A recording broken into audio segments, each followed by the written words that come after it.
بسم اللہ الرحمن الرحیم۔ السلام علیکم۔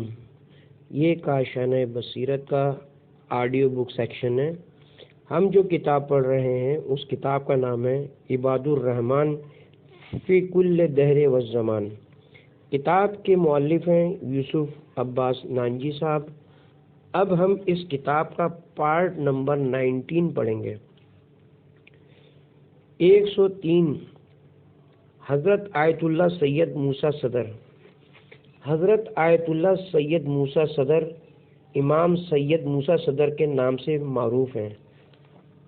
آپ 14 خرداد 1308 ہجری میں ایران کے شہر قم چہار مردان میں پیدا ہوئے۔ آپ کے والد محترم کا اسم گرامی جناب سید صدر الدین ہے، جو حضرت آیت اللہ شیخ عبد الکریم حائری کے جانشین تھے۔ آپ کے دادا جان حضرت آیت اللہ سید اسماعیل صدر ہیں، جو حضرت آیت اللہ مرزا حسن شیرازی کے جانشین تھے۔ آپ نے قم مقدسہ اور نجف اشرف میں اعلیٰ دینی تعلیم حاصل کی۔ اس کے ساتھ ہی تہران یونیورسٹی سے معاشیات اکنامکس میں ماسٹرز بھی کیا۔ آپ نے سید شرف الدین جنوبی لبنان کے شیعوں کے مذہبی پیشوا کی وصیت کی بنیاد پر لبنان میں اپنا گھر بنایا، یعنی لبنان کو مرکز جد و جہد بنایا اور وہاں کے مظلوم مستضعفین شیعوں کی قیادت سنبھالی، اور ساتھ ہی ان مظلوم عوام کی فلاح و بہبود کے لیے ایک جامع پروگرام کا نقشہ تیار کیا۔ شیعوں کی اقتصادی بدحالی کے خاتمے کے لیے محض چند برسوں میں آپ نے 4 بڑی فیکٹریز قائم کر دیں،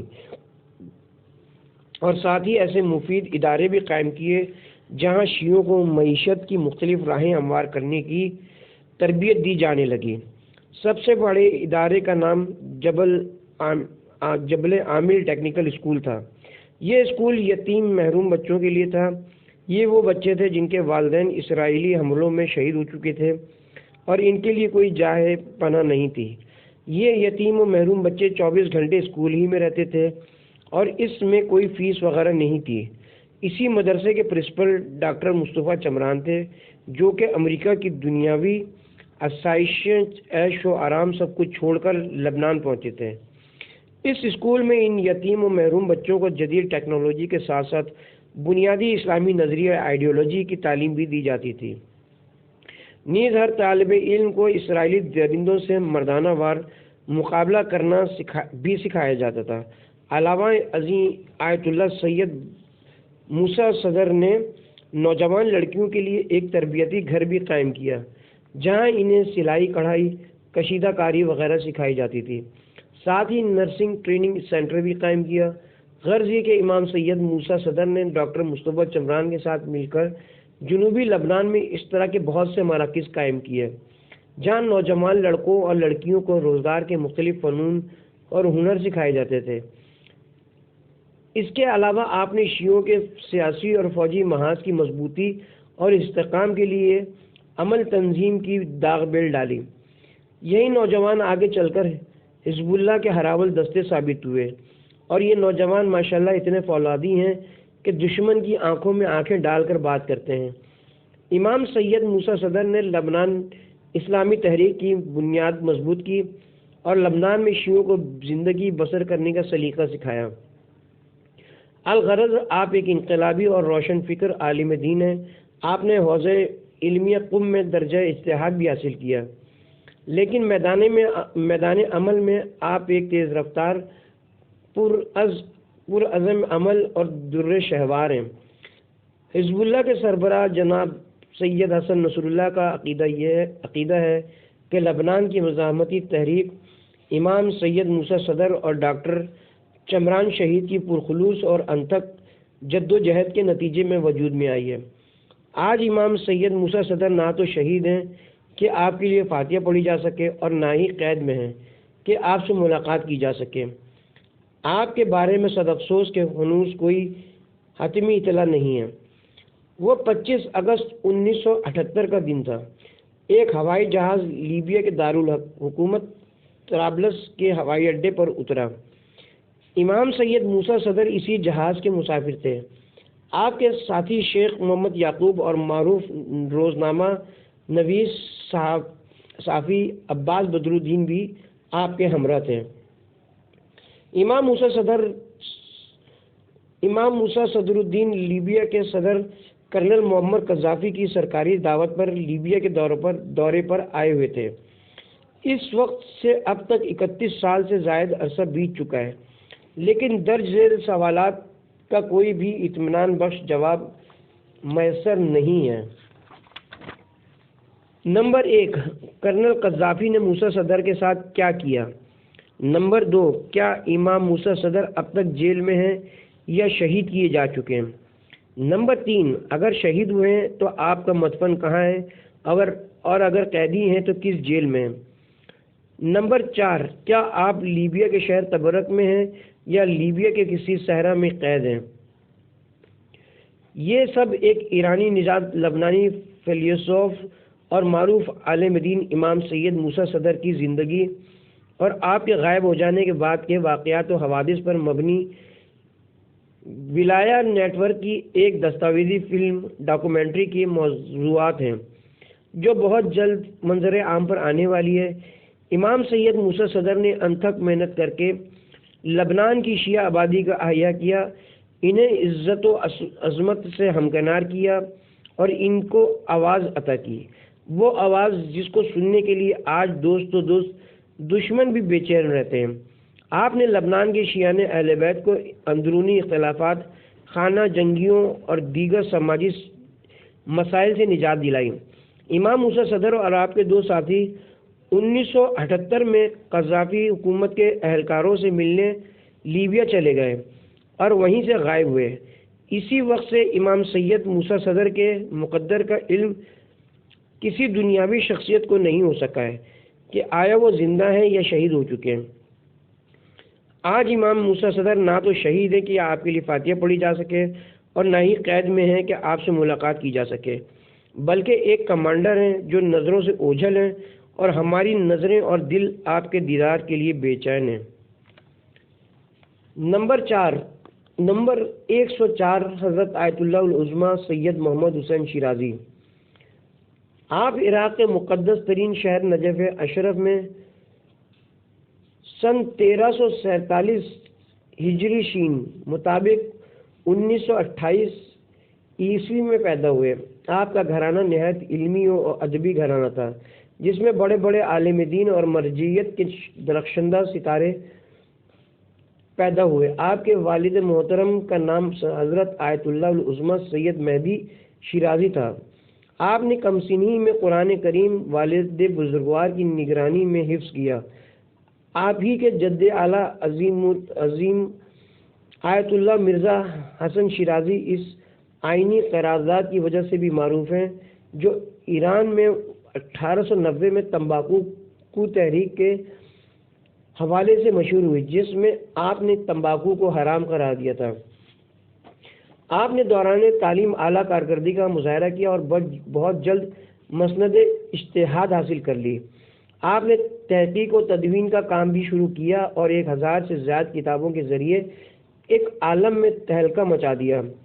آپ کا اسلامی فقہ پر کام الفقی سیریز 150 جلدوں پر مشتمل ہے۔ آپ نے اپنی تمام تر خدمات و مصروفیات اسلامی تعلیمات کے فروغ و ترویج کے لیے وقف کر دی تھی۔ یہی سبب تھا کہ آپ کو عراق میں بااختیار افراد کے دباؤ کا سامنا تھا۔ صدام جیسے ظالم حکمران نے آپ کی کتابیں ضبط کرا دی تھیں اور ان کی اشاعت پر بھی پابندی عائد کر دی تھی۔ نیز جرمانہ کرنے کے بعد آپ کو قید و بند سے بھی دوچار کر دیا گیا، کیونکہ آپ نے اپنی کتابوں کے ذریعے عراقی عوام کو بیدار اور فکر انگیز زندگی کے لیے تیار کر دیا تھا۔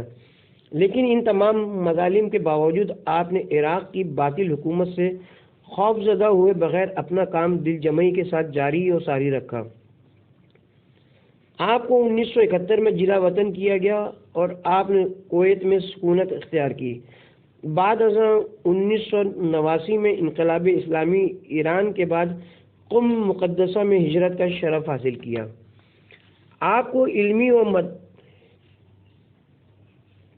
اور ادبی میدان میں مجلس ثانی کہا جانے لگا۔ تفسیر، نہج البلاغہ، سیاسی، مذہبی، اقتصادی، بینکاری نیز نوجوانوں کے مسائل اور دیگر اہم موضوعات پر آپ کی گرا قدر تحریریں آج بھی روشنی حق فراہم کرنے کا باعث ہے۔ آپ نے قرض حسنہ کے ذریعے بینک قائم کیے، بے گھر لوگوں کو چھت فراہم کرنے کا سلسلہ شروع کیا، بے شمار دینی کام انجام دیے اور دینی مدارس کا جال پھیلایا۔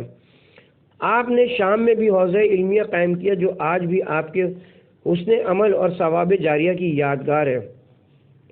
17 دسمبر 2007 بمطابق 1428 ہجری کو آپ نے دائی اجل کو لبیک کہا اور خالق حقیقی سے جا ملے۔ نمبر 105 خورشید عرفان دورہ فقیہ اہل بیت اطہار حضرت آیت اللہ العظمیٰ شیخ محمد تقی بہجت۔ حضرت آیت اللہ شیخ محمد تقی بہجت کی ولادت سن 1334 ہجری میں ایران کے صوبہ گیلان میں ہوئی۔ آپ نے ابتدائی تعلیم اپنے ہی شہر میں حاصل کی۔ بعد ازاں 14 سال کی عمر میں آپ مزید حصول علم کے لیے عراق روانہ ہو گئے اور تقریباً 4 سال کربلائے معلیٰ میں مقیم رہے، جہاں آپ نے عظیم القدر اساتذہ سے کسب فیض کیا، جن میں سر فہرست حاج شیخ ابو القاسم الخوئی ہیں۔ یہ عالم دین مرجع تقلید آیت اللہ ابو القاسم خوئی سے پہلے گزرے ہیں اور آپ کے ہم نام تھے۔ آپ نے نجف اشرف کے عظیم علمی اور روحانی جید علماء حق سے بھی کسب علم کیا۔ آپ کے اساتذہ میں شیخ مرتضیٰ تالقانی، آغائے ضیاء عراقی، مرزا نائینی اور شیخ محمد غروی اصفہانی کے اسماعیل گرامی سر فہرست ہیں۔ آپ کے اساتذہ کرام میں شیخ محمد کاظم شیرازی کا نامی بھی آتا ہے۔ عراقی میں آپ نے محدث کبیر شیخ عباس قمی کے ساتھ علمی تعاون کیا، جو کہ اس وقت سفینۃ البحار کی تالیف کر رہے تھے۔ آپ کو زمانہ بچپن ہی سے سیر و سلوک، علم و عرفان سے خاص لگاؤ تھا اور اللہ تعالیٰ کے فضل و کرم سے نجف اشرف میں آیت حق علامہ قاضی نے آپ کو دریائے علم سے کما حق سیراب کیا ہے۔ یہاں پر آپ نے شب و روز عرفانی و معنوی تعلیم و تربیت بسر کی ہے۔ آپ علم و ادب کی بھٹی سے کندن بن کر 1364 ہجری میں واپس وطن روانہ ہوئے۔ وطن پہنچ کر کچھ عرصے بعد قم مقدسہ میں سکونت اختیار کی۔ اس وقت قم مقدسہ میں آیت اللہ بروجردی بھی قیام پذیر تھے۔ آپ نے قم مقدسہ میں درس دیتے ہوئے غیر معمولی مقام و مرتبہ حاصل کیا اور رہبر انقلاب روح اللہ امام خمینی سے بھی تعلق خاطر پیدا کیا۔ حضرت امام خمینی فرماتے تھے کہ آپ بہت ممتاز معنوی مقام پر فائز ہیں۔ علاوہ ازیں انقلاب اسلامی کے بعد بھی امام خمینی اور آپ میں ایک خاص تعلق قائم تھا۔ آپ ایک خاص روحانی کشش رکھتے تھے اور علم و عرفان کی بلندیوں پر اپنے ہم عصروں میں سب سے ممتاز نظر آتے تھے۔ اپنی عمر کے آخری ایام میں آقا محمد تقی بہجت نے فرمایا، امام مہدی علیہ السلام کا ظہور بہت قریب ہے، آپ کو تیار رہنا چاہیے اور توبہ اور استغفار کرتے رہیے۔ اللہ تعالیٰ تبارک و تعالیٰ نے آپ کو اس عظیم القدر باطنی صلاحیت اور روشنی سے بھی نوازا تھا کہ آپ جس کسی انسان سے ملاقات کرتے یا جو کوئی آپ سے ملاقات کرتا تو آپ اس کی آنکھوں میں آنکھیں ڈال کر اس کی باطنی کیفیت کا مشاہدہ کر لیتے تھے۔ کچھ لوگوں کو آپ جانوروں کی صورت میں دیکھتے تھے اور کچھ لوگوں کو انسانوں کی شکل میں۔ لوگوں سے ملاقات کرتے وقت عموماً آپ نظریں جھکائے رکھتے تھے۔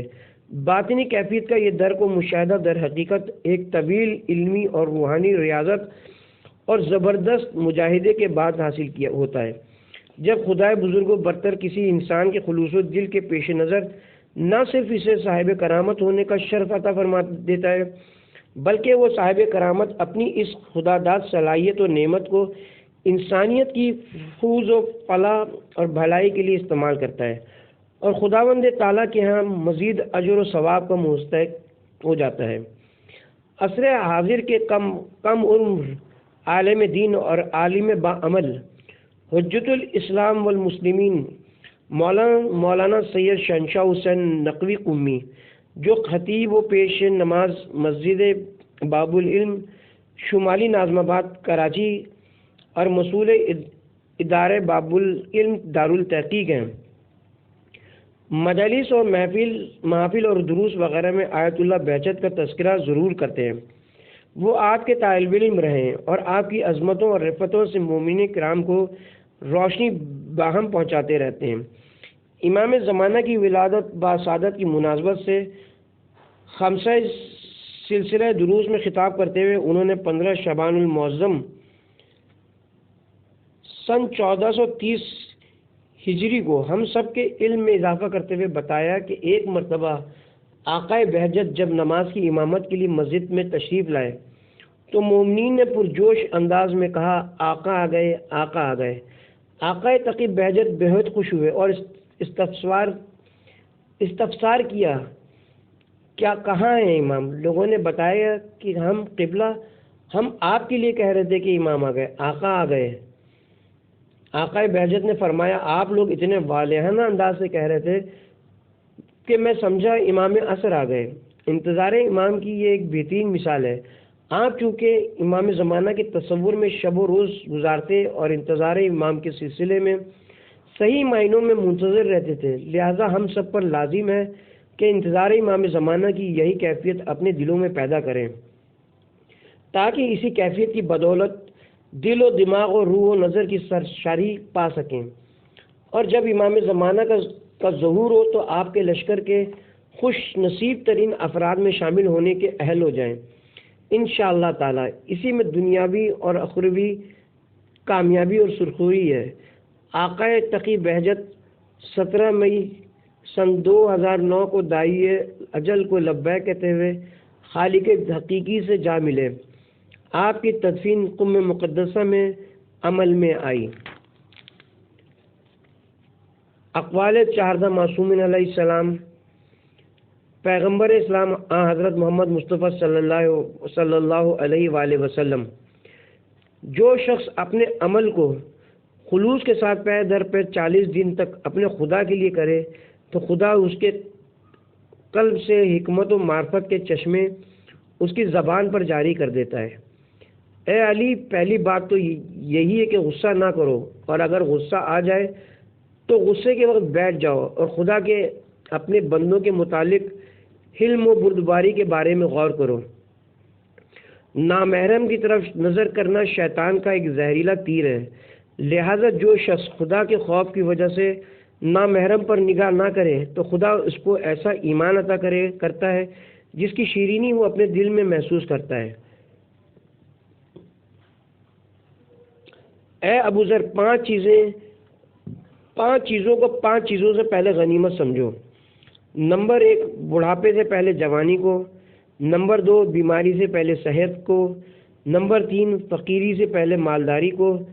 نمبر 4، مشغولیت سے پہلے فرصت کو۔ نمبر 5، موت سے پہلے زندگی کو۔ حضرت رسول خدا صلی اللہ علیہ وآلہ وسلم نے فرمایا کہ حضرت عیسیٰ نے اپنے حواریوں سے کہا کہ ایسے شخص کی ہم نشینی اختیار کرو جس کا دیدار تم کو خدا کی یاد میں مبتلا کر دے اور جس کی گفتار تمہارے علم و دانش میں اضافہ کرے اور جس کا کردار تم کو آخرت کا مشتاق بنا دے۔ آگاہ ہو جاؤ کہ جو محبت اہل بیت پر مرتا ہے، جس طرح دلہن شوہر کے گھر بھیجی جاتی ہے اس طرح اس کو بہشت کی طرف بھیجا جاتا ہے۔ معصومہ کبریٰ حضرت فاطمہ الزہرا سلام اللہ علیہا، خداوند عالم نے اپنی اطاعت پر ثواب اور معصیت پر عذاب اس لیے مقرر کیا ہے تاکہ اپنے بندوں کو عذاب و بلا سے باز رکھے اور بہشت کی طرف لے جائے۔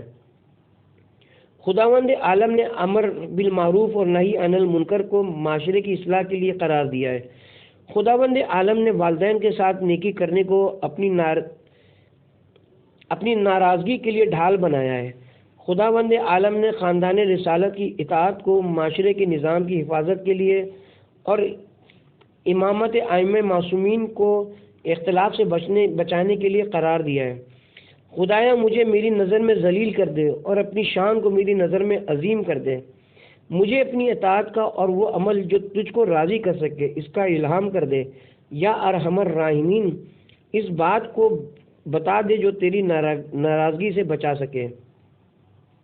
رسول خدا صلی اللہ علیہ وآلہ وسلم نے جناب فاطمہ الزہرا سلام اللہ علیہا سے پوچھا، عورت کے لیے سب سے بہتر کیا ہے؟ معصومہ نے جواب دیا، نہ وہ کسی نامحرم مرد کو دیکھے اور نہ کوئی نامحرم مرد اسے دیکھے۔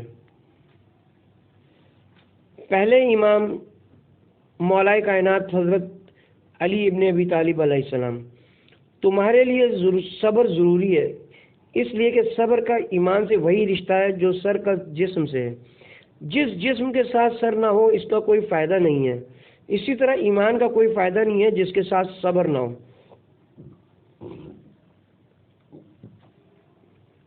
جنت عمل سے حاصل ہوتی ہے، امید سے حاصل نہیں ہوتی۔ انسان کو ایمان کا مزہ اس وقت تک نہیں ملتا جب تک وہ جھوٹ ترک نہ کر دے، حقیقی طور سے بھی اور مزاح کے طور پر بھی۔ غیرت مند آدمی کبھی زنا نہیں کرتا، جو زیادہ باتیں کرے گا اس سے غلطیاں بھی زیادہ ہوں گی، اور جس کی خطائیں زیادہ ہوں گی اس کی حیا و شرم کم ہوگی، اور جس کی شرم کم ہوگی اس کا تقوی کم ہوگا، اور جس کا تقوی کم ہوگا اس کا قلب مردہ ہو جائے گا، اور جس کا قلب مردہ ہو جائے گا وہ دوزخ میں جائے گا۔ امر بالمعروف اور نہی عن المنکر یہ دونوں موت کو جلدی قریب نہیں آنے دیتے اور روزی میں کمی نہیں ہونے دیتے، بلکہ ثواب کو دگنا کرتے ہیں اور اجر کو عظیم کرتے ہیں، اور ان دونوں امر بالمعروف اور نہی عن المنکر میں افضل ظالم حاکم کے سامنے انصاف کی بات کہنا ہے۔ دوسرے امام سبط رسول حضرت امام حسن مجتبیٰ علیہ السلام، حق اور باطل میں 4 انگل کا فاصلہ ہے، جو اپنی آنکھوں سے دیکھو وہ حق ہے اور کانوں سے تو بہت سی غلط باتیں بھی سنا کرتے ہو۔ ایک شخص نے امام حسن سے پوچھا، جوان مردی کیا ہے؟ فرمایا، دین کی حفاظت، نفس کی بزرگی، نرمی کی عادت، ہمیشہ احسان کی عادت، حقوق کی ادائیگی۔ برادری کا مطلب سخت اور آسائش میں وفاداری ہے۔ لوگوں کو ہلاک کرنے والی چیزیں 3 ہیں، نمبر 1 تکبر، نمبر 2 حرص، نمبر 3 حسد۔ ننگ و عار دوزخ سے بہتر ہے۔ تمہارے اور موازد یعنی واعظ و نصیحت کے درمیان غرور و تکبر کا پردہ ہے جو اس کو قبول کرنے سے روکتا ہے۔ تیسرے امام سید الشہداء حضرت امام حسین علیہ السلام، اس قوم کو کبھی بھی فلاح حاصل نہیں ہو سکتی جس نے خدا کو ناراض کر کے مخلوق کی مرضی خرید لی۔ اپنے برادر مومن کے پس پشت وہی بات کہو جو تم کو پسند ہو کہ تمہارے پس پشت تمہارے بارے میں کہی جائے۔ عالم کی علامتوں میں سے 2 علامتیں یہ بھی ہیں کہ وہ اپنی باتوں پر انتقاد کرتا ہے اور اقسام نظر کی حقیقتوں سے آگاہی رکھتا ہے۔ جس کا مددگار خدا کے علاوہ کوئی نہ ہو، خبردار اس پر ظلم نہ کرنا۔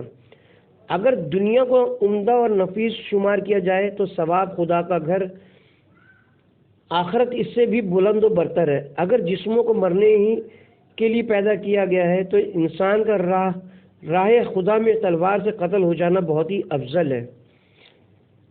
لوگوں کی حاجتوں کا تم سے متعلق ہونا یہ تمہارے اوپر خدا کی بہت بڑی نعمت ہے،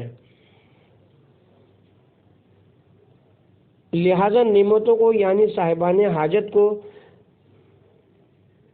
رنج نہ پہنچاؤ، کہیں ایسا نہ ہو جائے کہ وہ نعمت نفت میں یعنی عذاب و بلا میں بدل جائے۔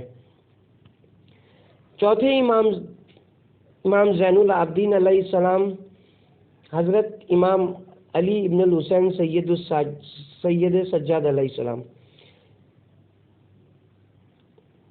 پاک و منزہ ہے وہ ذات جس نے اپنی نعمت کے اقرار کو حمد اور شکر سے عاجزی کے اقرار کو شکر قرار دیا۔ سچائی بہترین کلید امور ہے اور وفاداری تمام امور کا بہترین خاتمہ ہے۔ حضرت امام سید سجاد سے پوچھا گیا، سب سے زیادہ کس کو خطرہ ہے؟ امام فرمایا، جس نے اپنے لیے دنیا کو خطرہ نہ سمجھا۔ خدا کی معرفت کے بعد شکم و شرمگاہ کی عفت سے زیادہ کوئی چیز خدا کے نزدیک محبوب نہیں ہے۔ برادر مومن کا برادر مومن کے چہرے کی طرف نظر کرنا مودت ہے اور اس سے محبت کرنا عبادت ہے۔ لوگوں سے بہت کم ضرورتوں کو طلب کرنا نقداً یہی مالداری ہے۔ پانچویں امام حضرت امام محمد باقر علیہ السلام، جس کی زبان سچی ہوتی ہے اس کا عمل پاک ہوتا ہے، اور جس کی نیت اچھی ہوتی ہے اس کے رزق میں اضافہ ہوتا ہے، اور جو اپنے اہل و عیال کے ساتھ اچھا سلوک کرتا ہے اس کی عمر طولانی ہوتی ہے۔ خبردار دشمنی نہ کرنا، اس لیے کہ اس سے دل فاسد ہو جاتا ہے اور یہ باعث نفاق ہے۔ جو خدا کے لیے دوستی اور دشمنی رکھے اور خدا کے لیے عطا کرے وہی کامل ایمان ہے۔ جو ظالم حکمران کے پاس جا کر اس کو تقوی کا حکم دے، خوف خدا دلائے، اس کو نصیحت کرے، اس کو جن و انس کا اجر ملے گا اور ان کے اعمال کے برابر جزا ملے گی۔ قیامت کے دن سب سے زیادہ افسوس اس بندے کو ہوگا جو لوگوں کو عدالت کا راستہ دکھائے لیکن خود دوسرے راستے پر چلے۔ فروتنی یہ ہے کہ انسان مجلس میں اپنی جگہ سے کم تر مقام پر بیٹھے اور جس سے ملاقات کرے اس کو سلام کرے، اور چاہے حق پر ہو پھر بھی مجادلہ لڑائی نہ کرے۔ چھٹے امام حضرت امام جعفر صادق علیہ السلام، جس مسلمان کو ہماری معرفت حاصل ہے اس کا حق یہ ہے کہ ہر 24 گھنٹے میں اپنے عمل کو اپنے سامنے رکھے تاکہ اپنے نفس کا محاسب بنے۔ اب اگر اس میں نیکیاں زیادہ ہیں تو وہ اضافے کی کوشش کرے، اور اگر برائیوں کی زیادتی کو دیکھے تو استغفار کرے تاکہ قیامت کے دن رسوا نہ ہو۔ جو لوگوں سے معاملہ کرے اور اس میں ان پر ظلم نہ کرے اور گفتگو کرے اور جھوٹ نہ بولے اور وعدہ کر کے وعدہ خلافی نہ کرے تو اس کی غیبت حرام ہے، اس کی مردانگی کامل، اس کی عدالت ظاہر اور اس کی اخوت واجب ہے۔ شادی شدہ کی 2 رکعت نماز غیر شادی شدہ کی 70 رکعت نماز سے افضل ہے۔ جو شخص بھی تکبر یا خودسری کرتا ہے وہ صرف اس ذلت و رسوائی کی وجہ سے کرتا ہے جو وہ اپنے اندر پاتا ہے۔ تم اپنے آبا کے ساتھ نیکی کرو، تمہاری اولاد تمہارے ساتھ نیکی کرے گی۔ لوگوں کی عورتوں سے عفت برتو، تمہاری عورتوں سے بھی عفت برتی جائے گی۔ جب وقت شہادت نزدیک آیا تو امام جعفر صادق علیہ السلام نے آنکھیں کھولیں اور ارشاد فرمایا، بے شک ہماری شفاعت اور سفارش کسی ایسے شخص کو نصیب نہیں ہوگی جو نماز کو معمولی چیز سمجھتا ہو۔ 7ویں امام باب الحوائج حضرت امام موسی کاظم علیہ السلام، تمہاری آنکھیں جن چیزوں کو بھی دیکھتی ہیں ان میں معزت ہے، اطاعت خدا میں خرچ کرنے سے نہ رکو ورنہ اس کا دگنا معصیت میں خرچ کرنا پڑے گا۔ اے حشام، عقل مند آدمی دانش و معرفت کے ساتھ تھوڑی سی دنیا پر راضی ہو سکتا ہے لیکن بغیر حکمت و دانش پوری دنیا کے ساتھ بھی راضی نہ ہوگا۔ اے حشام، زراعت نرم زمینوں پر اگتی ہے، پتھروں پر زراعت نہیں اگتی۔ اسی طرح تواضع قلب میں حکمت آباد ہوتی ہے، متکبر اور جبار کے دل میں حکمت آباد نہیں ہوا کرتی۔ یہ جان لو کہ حکمت کا کلمہ مومن کی گمشدہ چیزوں سے ہے۔ یہ جان لو کہ حکمت کا کلمہ مومن کی گمشدہ چیز ہے، لہذا تمہارے اوپر علم و دانش کا سیکھنا واجب ہے۔ اے حشام، ہر شے کے لیے دلیل ہے اور عقل مند کی دلیل غور و فکر کرنا ہے اور غور و فکر کی دلیل خاموشی ہے۔